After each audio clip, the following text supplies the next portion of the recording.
Hindu marriage की जो तस्वीर आज हमारे जहन में है वो हमेशा से ऐसी नहीं थी। एक वक्त था जब इसे एक पवित्र, कभी ना टूटने वाला संस्कार माना जाता था।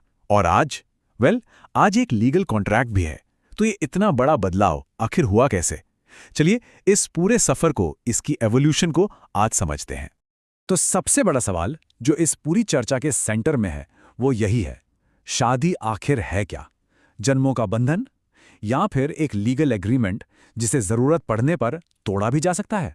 ये सवाल ना असल में ट्रेडिशन और मॉडर्न लॉ के बीच की उस कश्मकश को दिखाता है जिसे आज हम एक्सप्लोर करने वाले हैं।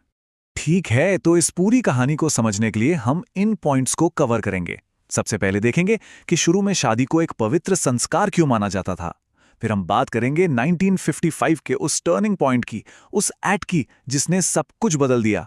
देखेंगे कि उसके बाद शादी की नई डेफिनेशन क्या बनी, और फिर संस्कार से कॉन्ट्रैक्ट तक का सफर कैसा रहा, और फाइनली आज की सिचुएशन क्या है। तो चलिए शुरू करते हैं। ओके, तो सबसे पहले चलिए टाइम में थोड़ा पीछे चलते हैं और समझते हैं कि शादी का ट्रेडिशनल कॉन्सेप्ट क्या था जब इसे एक पवित्र संस्कार माना जाता था। अब इस पूरी सोच की जो जड़ है ना, वो संस्कार शब्द में ही छिपी है। देखिए, संस्कार का मतलब सिर्फ कोई सेरेमनी या रस्म नहीं है। ये एक पवित्र अनुष्ठान है, एक ऐसी चीज जो माना जाता था कि इंसान को स्पिरिचुअल लेवल पर परफेक्ट या पूरा करती है। और हिंदू धर्म में शादी को लाइफ के सबसे जरूरी, सबसे इंपॉर्टेंट संस्कारों में से एक का दर्जा दिया गया था। तो इस ट्रेडिशनल सोच में शादी कैसी थी? सबसे पहली बात, ये अटूट थी, इनडिसॉल्यूबल। इसे तोड़ने के बारे में सोचा भी नहीं जा सकता था। ये सिर्फ एक सोशल गैदरिंग नहीं, बल्कि एक पवित्र, एक होली यूनियन माना जाता था। मतलब ये कोई पर्सनल चॉइस नहीं थी, बल्कि एक कर्तव्य था, एक सीक्रेट ड्यूटी। और सबसे बड़ी बात, ये बंधन सिर्फ इस एक लाइफ के लिए नहीं था, बल्कि जन्म जन्मांतर का संबंध माना जाता था। और सदियों तक ये व्यवस्था, ये सोच ऐसे ही चलती रही। लेकिन फिर आया साल 1955, एक ऐसा साल जिसने इस पूरी कहानी का रुख ही मोड़ दिया। और यह साल 1955 इंडियन लॉ की हिस्ट्री में एक लैंडमार्क साबित हुआ, खास करके हिंदू मैरिज के इंस्टीट्यूशन के लिए। ये गेम चेंजर था, द हिंदू मैरिज एक्ट 1955।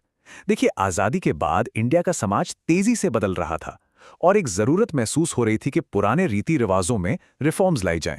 इस एक्ट का मेन मकसद यही था, हिंदू मैरिज से जुड़े जितने भी बिखरे हुए रूल्स थे उन सबको एक जगह लाना, यानी कॉडिफाई करना, और उन्हें नए मॉडर्न जमाने के हिसाब से अपडेट करना। तो सवाल यह है कि इस एक्ट ने आखिर क्या क्या, ऐसे कौन से चेंजेस लाए जिसने शादी की पूरी डेफिनेशन ही बदल कर रख दी? चलिए देखते हैं। इस एक्ट ने बेसिकली 3 ऐसे जमीन आसमान वाले बदलाव किए। सबसे पहला और सबसे बड़ा, डिवोर्स को लीगल कर दिया। इस एक चीज ने शादी के अटूट होने की जो सदियों पुरानी सोच थी उसे हमेशा के लिए खत्म कर दिया। दूसरा, इसने पॉलीगैमी यानी बहुविवाह पर रोक लगा दी और साफ कहा कि अब से सिर्फ मोनोगमी यानी एक विवाह ही लीगल होगा। और तीसरा, पहली बार शादी के लिए क्लियर लीगल कंडीशंस रखी गईं, जैसे कि मिनिमम एज क्या होगी, मानसिक स्वास्थ्य ठीक होना चाहिए, एटसेट्रा। और इन सारे लीगल चेंजेस का सीधा असर यह हुआ कि शादी का जो पूरा नेचर था वो फंडामेंटली बदल गया।